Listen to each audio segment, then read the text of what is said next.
আসসালামু আলাইকুম, back to my channel Rupsina কিচেনে আপনাদের সবাইকে স্বাগতম। আমার আজকের রেসিপি হচ্ছে চিকেন পাকোড়া। অনেক রকমের পাকোড়াই খেয়েছি, তবে আজকে স্বাদের ভিন্নতার জন্য চিকেন পাকোড়া বানাচ্ছি। এই পাকোড়াটা খেতে অনেক বেশি মজার হয়। চলুন তাহলে রেসিপিটা দেখে নেওয়া যাক। চিকেন পাকোড়া বানানোর জন্য এখানে আমি 250 গ্রাম চিকেন নিয়েছি, আর চিকেনগুলিকে এরকম কিউব করে কেটে নিয়েছি। এবার দিয়ে দিচ্ছি স্বাদ মতো লবণ, দিয়ে দিচ্ছি 1 চা চামচ লাল মরিচের গুঁড়া। এবার আমি সবগুলো উপকরণ খুব ভালোভাবে মিশিয়ে নেব। আপনারা চাইলে এখানে 1 চা চামচ লেবুর রস ব্যবহার করতে পারবেন। এটাকে রেস্টে রাখার কোনো প্রয়োজন নাই। তারপর দিয়ে দিচ্ছি হাফ কাপ পেঁয়াজ কুচি, দিয়ে দিচ্ছি 1/4 কাপ চালের গুঁড়া। এখানে আমি শুকনো চালের গুঁড়াটা নিয়েছি। দিয়ে দিচ্ছি 1/4 কাপ বেসন। তারপর দিয়ে দিচ্ছি কিছু কাঁচামরিচ কুচি, দিয়ে দিচ্ছি কিছু ধনেপাতা কুচি। আমি আবারও সবকিছু একসাথে করে মিশিয়ে নেব। আপনারা চাইলে এভাবে করে পাকোড়াটা বানিয়ে নিতে পারবেন।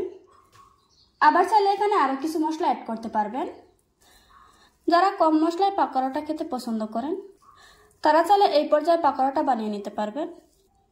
আমি এখানে আরও কিছু মশলা অ্যাড করব।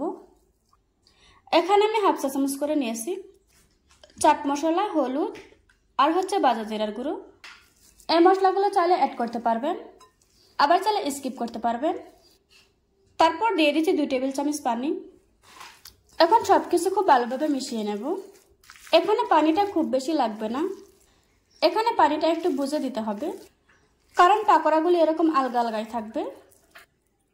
এখন পাকোড়ার মতো বানিয়ে নেব। পাকোড়াগুলি ভাজার জন্য চুলায় একটি কড়াই বসিয়ে পরিমাণ মতো তেল দিয়ে দিয়েছি। এখন তেলটা খুব ভালোভাবে গরম হয়ে গিয়েছে। তারপর পাকোড়ার মতো করে বানিয়ে গরম তেলের উপর ছেড়ে দিচ্ছি।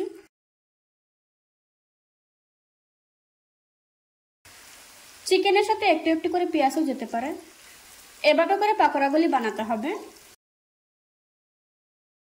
এই পাকোড়াগুলি সাইজে অনেক ছোট হয়ে থাকে, এই জন্য আমি মাংসটাকে ছোট ছোট করে কেটে নিয়েছিলাম।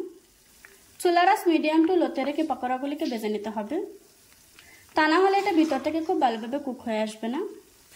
এগুলিকে একটু সময় নিয়ে ধৈর্য ধরে ভাজতে হবে। এখন চুলার আঁচ কমিয়ে অপেক্ষা করতে হবে মুচমুচে করে ভাজার জন্য। কিছুক্ষণ উল্টিয়ে পাল্টিয়ে ভেজে নেব। এখন পাকোড়াতে খুব সুন্দর একটা কালার এসেছে। এবার আমি তেল ঝরিয়ে একটা প্লেটে তুলে নেব। দেখুন বন্ধুরা, আমার পাকোড়াগুলি বানানো হয়ে গিয়েছে। একটা ভেঙে আপনাদের সাথে শেয়ার করছি। দেখতেই পাচ্ছেন ভিতরটা কি সুন্দর সফট হয়েছে। আশা করছি আজকের এই সহজ রেসিপিটা আপনাদের কাছে ভালো লাগবে। ভালো লাগলে আমার চ্যানেলটা সাবস্ক্রাইব করে পাশে থাকা বেল বাটনটি অন করে রাখবেন। আবারও কথা হচ্ছে নতুন কোনো ভিডিওতে। ততক্ষণ সুস্থ থাকুন, ভালো থাকবেন। আল্লাহ হাফেজ।